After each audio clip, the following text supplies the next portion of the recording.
Muchas gracias, senadora Castro. Primero, agradecer, muy buenas tardes a todas y todos, agradecer al coordinador Ricardo Monreal por esta invitación, realmente muy honrado de poder estar con todas y con todos ustedes. Saludo también con mucho respeto al senador Eduardo Ramírez, presidente de la mesa directiva, a la senadora Olga Sánchez Cordero y por supuesto a todas y todos con todo mi respeto. El objetivo de esta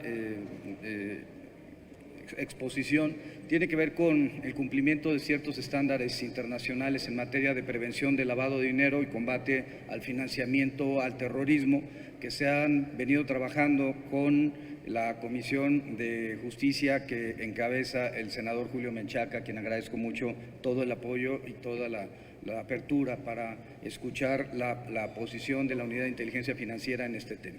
Hay una presentación que quisiera que me permitieran poder presentar y tiene que ver con dónde estamos en este momento parados en esta materia y cuáles son las implicaciones que tiene para México. México desde el año 2000 forma parte del Grupo de Acción Financiera Internacional y a partir del año 2004 generó, en cumplimiento de la recomendación número 29 de Gafi, su unidad de inteligencia financiera.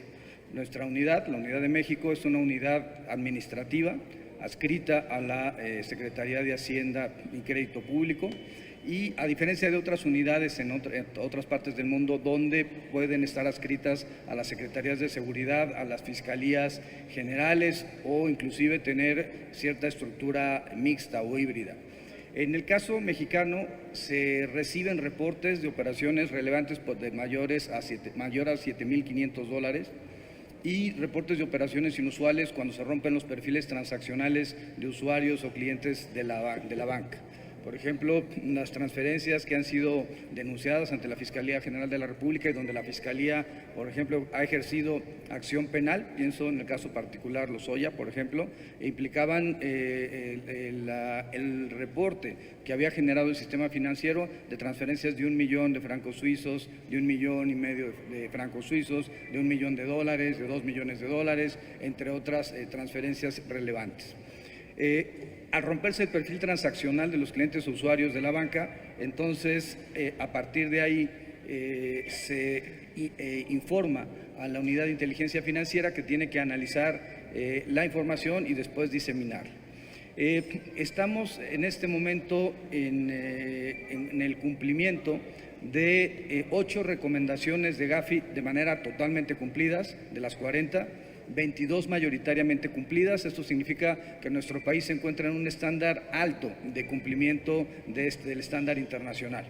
Tenemos 9 parcialmente cumplidas y una no cumplida y podemos enfrentar esto a partir de una eventual reforma que todas y todos ustedes tengan a bien en su momento aprobar. De ser así, podríamos mejorar la calificación de México y esto al final del día genera mayor certidumbre en los mercados y mayor protección del sistema financiero y de la economía nacional. ¿Dónde estamos en este momento parados? ¿Qué nos faltaría de forma relevante?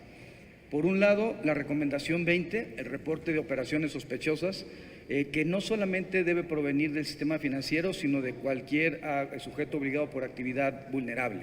Las y los notarios, las y los corredores públicos, los desarrolladores inmobiliarios, los vendedores de auto, los blindadores de autos, los vendedores de tarjetas prepagadas.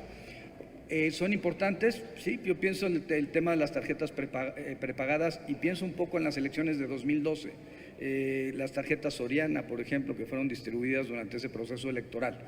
De tener esta información de una forma mucho más rápida, se podría evitar ese tipo de ilicitudes que se presentaron en años anteriores en los procesos electorales.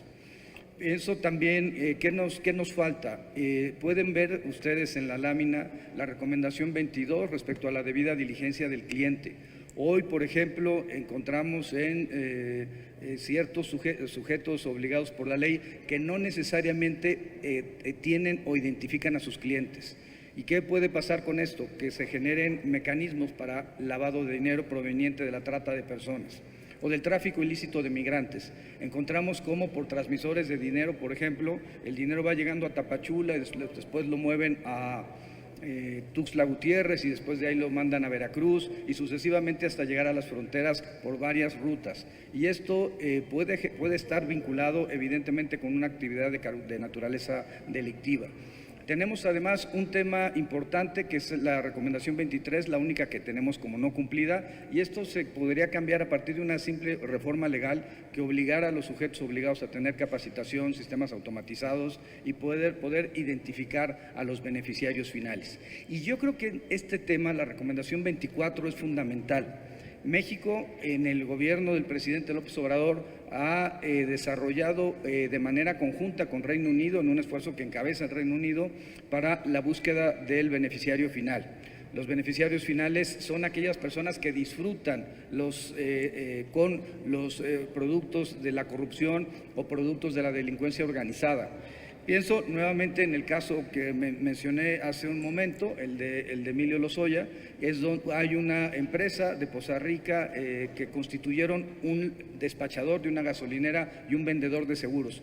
No tienen pasaporte, por tanto, formalmente no pudieron haber salido del país. Sin embargo, constituyen en Panamá una cuenta y esa cuenta recibe $1 millón de Odebrecht directamente desde Brasil. La búsqueda del beneficiario final es de aquella persona que recibe los beneficios, aunque alguien sea el chofer de un funcionario público destacado de la anterior administración, sea el dueño de un rancho, sabemos precisamente que el beneficiario final fue el que se vio el que usa, goza o disfruta del bien. Al final, esta parte es una parte fundamental, tanto en personas jurídicas como en estructuras jurídicas. Si bien tenemos la número 25 mayoritariamente cumplida, las estructuras jurídicas son uno de los temas más relevantes en donde tenemos que poner énfasis. UHL, toda la problemática vinculada con UHL, tanto en Puebla, en el segundo piso, como en el viaducto Bicentenario, en el Estado de México, está relacionada con una estructura jurídica, con la generación de fideicomisos para esconder los recursos y para poder transferirlos después a otro tipo de cuentas. Incluyo además en el tema del beneficiario final las empresas fachada. Operación Zafiro, en el año 2016, podría decirles otros casos relevantes como la estafa maestra, como los temas vinculados con el propio desvío de 3,000 millones de pesos a Odebrecht durante la administración pasada, tiene que ver con la identificación de personas jurídicas y con la generación de estructuras fantasma. Empresas que no presentan declaraciones fiscales, que se establecen y desaparecen al 1 o a los 2 años y que son muchas veces o fueron muchas veces contratadas por las administraciones, por los gobiernos. Necesitamos mejorar en la recomendación 32 el transporte de efectivo. Operación Zafiro era un mecanismo que generó y se vincula con el caso de la Viuda Negra. El caso de la Viuda Negra ha sido ya denunciado ante la Fiscalía General de la República y tiene que ver con la generación de 23 empresas fachada que recibieron 5,600 millones de pesos del erario público durante la anterior administración. El caso está vinculado con el homicidio de Isaac Gamboa, un exfuncionario de la Secretaría de Hacienda y Crédito Público. Por tanto, este tema del transporte en efectivo de los trasladadores de valores es fundamental para poder combatir el lavado de dinero. La reducción de efectivo es un tema fundamental. Finalmente, tenemos 2 asuntos, 37 y 38, que están relacionados con el congelamiento de cuentas, el decomiso y la asistencia legal mutua. Esto vincula tanto a la Unidad de Inteligencia Financiera como, evidentemente, a la Fiscalía General de la República. Es necesario, aunque este Senado ya se ha pronunciado al respecto y faltaría que la Cámara de Diputados aprobara en su caso la reforma a la Ley de Instituciones de Crédito, pero es importante recordar que esta reforma al artículo 115 de la Ley de Instituciones de Crédito permitirá a México tener un mejor sistema para el congelamiento de cuentas y cumplir con los estándares internacionales. Voy a, digamos, simplemente en resumen, las recomendaciones que se atienden con la reforma a la ley que se encuentra en el dictamen de la Comisión de Justicia nos permitirían cumplir con un enfoque basado en riesgo a nivel de cada uno de los sectores vinculados por la ley. Nos permitiría que las organizaciones sin fines de lucro también persiguieran temas vinculados con financiamiento al terrorismo, es decir, esto es una solicitud más bien de Estados Unidos en razón de que encontraron que organizaciones sin fines de lucro estaban financiando a Al-Qaeda hace algunos años. Pero para nosotros el tema es que estas organizaciones sin fines de lucro no se conviertan en mecanismos para tratar personas, para traficar migrantes o para cometer cualquier otro tipo de conducta delictiva. Respecto a la debida diligencia del cliente, es necesario que también las tiendas de conveniencia puedan identificar a sus clientes y evitar que exista este flujo. Ya se comentó respecto a la debida diligencia del cliente en los sujetos obligados por actividades vulnerables y la necesidad de tener otras medidas como los sistemas automatizados o la capacitación que puede darse también por las propias organizaciones colectivas. Por ejemplo, el Colegio de Notarios, por ejemplo, las asociaciones de abogados, de contadoras, de contadores, entre otros espacios que tienen obligación de reportar a la Unidad de Inteligencia Financiera. Por otro lado, en la recomendación 28 hay un punto que para mí es toral y quisiera planteárselos con todo respeto a todas y todos ustedes. Con la creación de la Asociación Nacional de Aduanas encontramos un tema muy relevante. En este momento la ley establece que el SAT debe hacer la supervisión de todo lo que tenga que ver con comercio exterior. Sin embargo, como el comercio exterior, las aduanas ya no forman parte del Servicio de Administración Tributaria, entonces es importante que se establezca que alguien, en este caso la Administración Nacional de Aduanas, que encabeza el maestro Horacio Duarte, pueda desarrollar esta función. Y por otro lado, en temas de criptomonedas, tenemos un gran problema. México tiene 23 plataformas que utilizan criptomonedas, aun cuando las más importantes no tienen su sede en México, tienen su sede en otros países, en Gibraltar, en Suiza, pero transaccionan en México. Y el problema con los criptoactivos es no solamente la materialización que puede hacerse de la moneda virtual en cualquier parte del mundo, sino también el que no sabemos, al no existir reglas homogéneas en los países, quién está enviando la criptomoneda que finalmente se puede materializar aquí y generar en México una actividad de lavado de dinero vinculada con una operación en Mónaco o en cualquier otra parte del mundo. En el caso particular, trabajamos con el gobierno de la Ciudad de México, particularmente con la Secretaría de Seguridad y Protección Ciudadana, un caso de una banda de nigerianos. Los nigerianos habían llegado al país en el año 2017 y trabajaban de valet parking. A partir de amenazas, generaron un modelo de miedo a sus demás compañeros valet parkings que terminaron abriendo cuentas en sucursales bancarias que eran utilizadas por los nigerianos.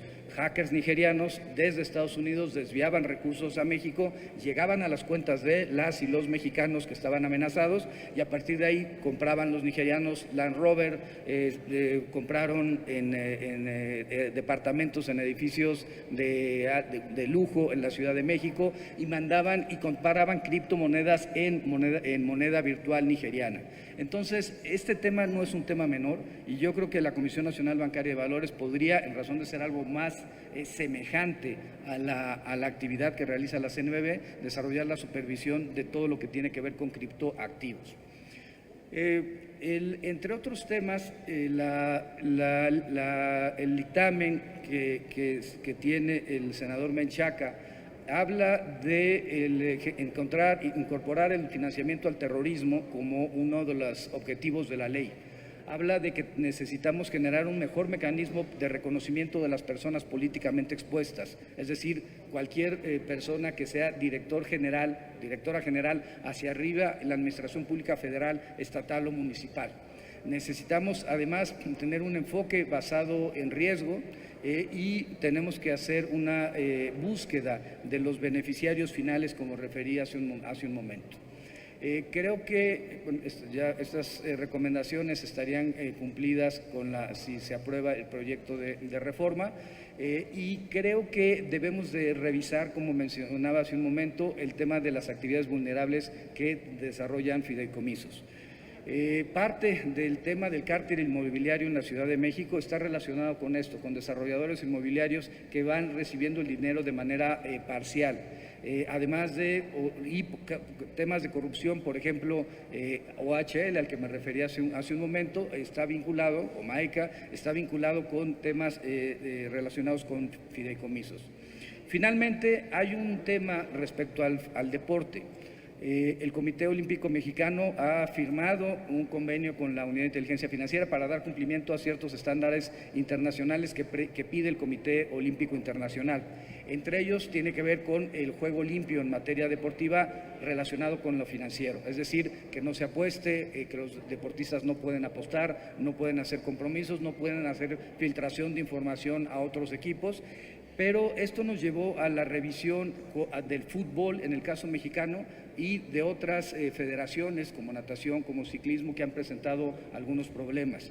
Por supuesto que esto lo estamos trabajando de manera directa con la Fiscalía Anticorrupción de la Fiscalía General de la República, pero llegábamos a la necesidad de que las federaciones puedan avisar de estas actividades a la unidad. Y hay dos temas adicionales.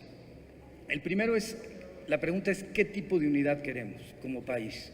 En este momento la unidad es una unidad administrativa, si bien hay mucha exigencia de cumplir con dos facultades legales: la presentación de denuncias ante la Fiscalía General de la República y las fiscalías locales, y por otro lado la facultad del congelamiento de cuentas, particularmente en grupos de trata de personas o grupos relacionados con delincuencia organizada.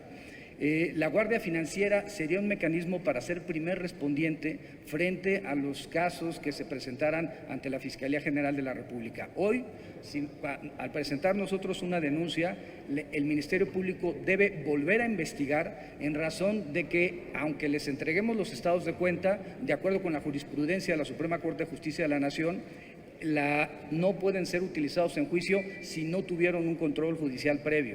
Esto dificulta la labor del Ministerio Público y creemos que es importante que, si la unidad pudiera coordinarse con una división de la Guardia Nacional que estuviera especializada en el ámbito financiero, podría ser primer respondiente y llegar con las denuncias con elementos de prueba que le redujeran el tiempo a la judicialización y la carga al Ministerio Público.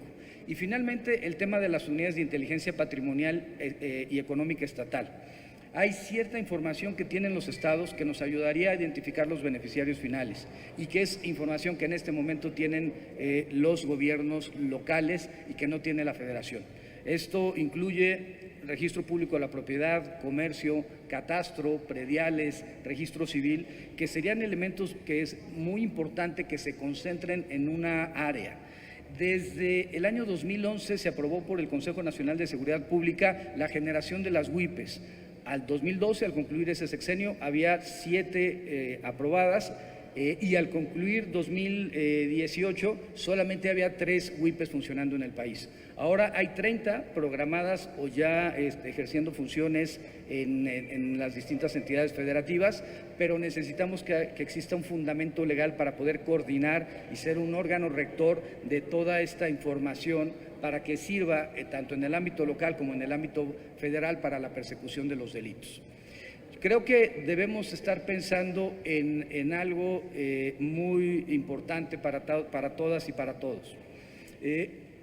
Una política criminal de Estado implica eso, una política de Estado. Implica, por un lado, la seguridad pública, por otro lado, la prevención del delito, por otro lado, la procuración de justicia, incluyendo la inteligencia, por otro lado, la impartición de justicia, la función de los jueces y finalmente la ejecución de penas. Y esta política debe aglutinar, al ser de Estado, debe aglutinar al Ejecutivo, a los órganos autónomos, por supuesto, al Poder Judicial.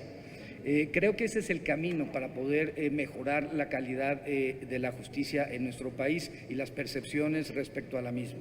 México ha mejorado creo mucho en materia de combate a la corrupción. Al inicio de la administración del presidente López Obrador estábamos en el lugar 138 de 180 países analizados por Transparencia Internacional.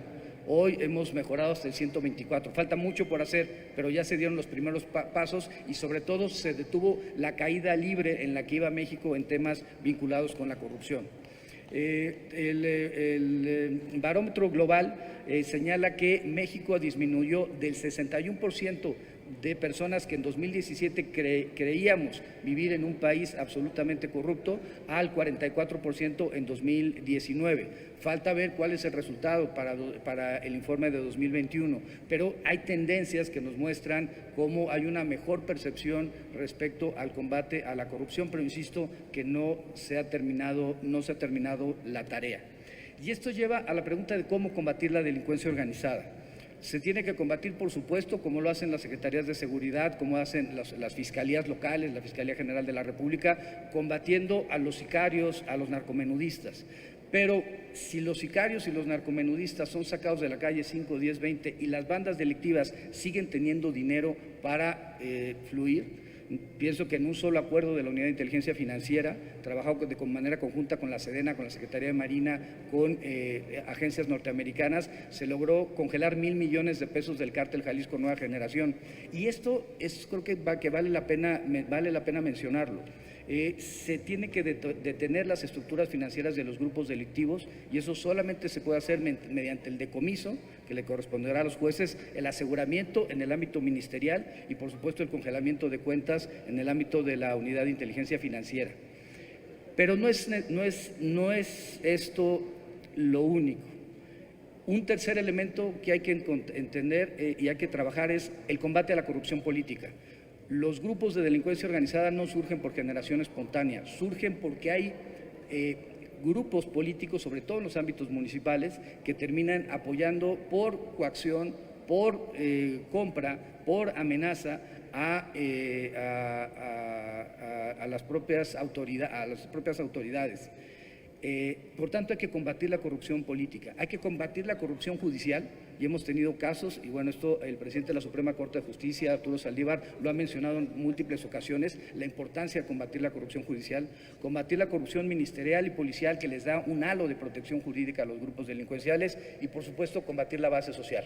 Y esto solo puede hacerse a partir de programas sociales, desarrollo rural, desarrollo regional. Los temas pendientes, nada más quedaría el tema del Código Penal Federal. La idea es sancionar a personas jurídicas por temas vinculados con financiamiento al terrorismo, la modificación del Sistema Nacional Anticorrupción en caso de que este Senado así lo determine, en razón de algo que quisiera platicar y si me lo permite el coordinador tomar un par de minutos adicionales. Cuando se planteó el Sistema Nacional Anticorrupción en el año 2015, de hecho grupos como Transparencia Mexicana plantearon que la UIF y el SAT formaran parte del Sistema Nacional Anticorrupción. La respuesta del gobierno en ese momento fue que no se iba a hacer así, que bastaba con la información de la evolución patrimonial del servidor público para saber si había corrupción o no. Y entonces el Sistema Nacional Anticorrupción tiene información de la Secretaría de la Función Pública respecto a las declaraciones patrimoniales, tiene información de las carpetas de investigación, en su caso, de los informes que presente la Fiscalía Anticorrupción, tiene la información de la Auditoría Superior de la Federación, entre otras. Pero el defecto del sistema es no solamente la idea de que no tiene un grupo de tarea que se encargue de llevar casos, que ese sería el objetivo final de un sistema, no solamente una parte preventiva de política pública, sino sobre todo de la estructuración de casos. Si realmente queremos combatir la corrupción, hay que combatir la impunidad, y la única forma de combatir la impunidad es que los responsables lleguen ante los tribunales. Y en este caso en particular, el que tenemos por parte de la reforma, o mejor dicho, del establecimiento del Sistema Nacional Anticorrupción, es que fue omiso en algo. Sí podemos tener la evolución patrimonial de un servidor público, Pero si no se tiene la parte, o de una persona jurídica, una persona políticamente expuesta, pero si no se tiene la parte fiscal, saber cuánto paga de impuestos, y no se tiene la parte financiera, cuánto gasta, entonces no se podrá tener una idea clara de cuánto pudiera encontrarse o cuánta corrupción puede existir. Pongo un caso de una persona, la esposa de una persona relevante en el sexenio anterior, al que se hizo una revisión en un trabajo que estamos desarrollando con la Fiscalía General de la República, y pues un sobrino de esta persona tenía gastos muy importantes en su tarjeta American Express. Iba a hacer una pregunta, pero es una falta de respeto de mi parte de cuánto gastaría cada uno de ustedes en una tarjeta American Express durante 3 años. Es una falta de respeto y no voy a hacer esa pregunta, pero pensémoslo. ¿Cuánto se gastaría en una tarjeta?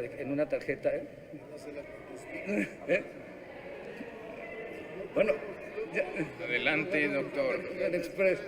No hay American Express. Bueno, a ver, este joven, sobrino de una persona relevante del sexenio anterior, tenía gastados en 2 años 70 millones de pesos.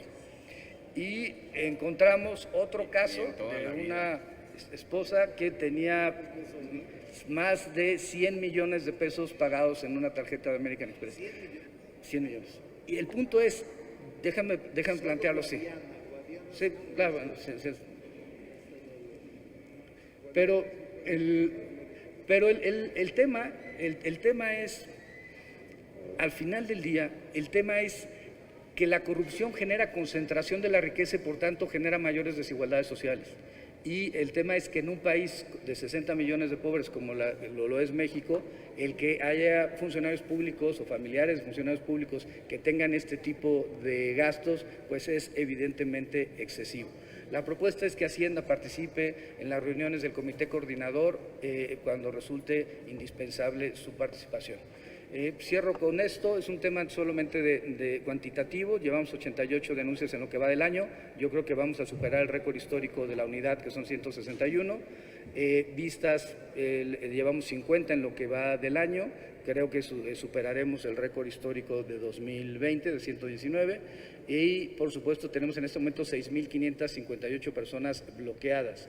En 2020 hubo un incremento a 21,000 por los bloqueos masivos al cártel Jalisco, al cártel de Unión Tepito, al cártel de Tláhuac o cárteles como el cártel del Pacífico.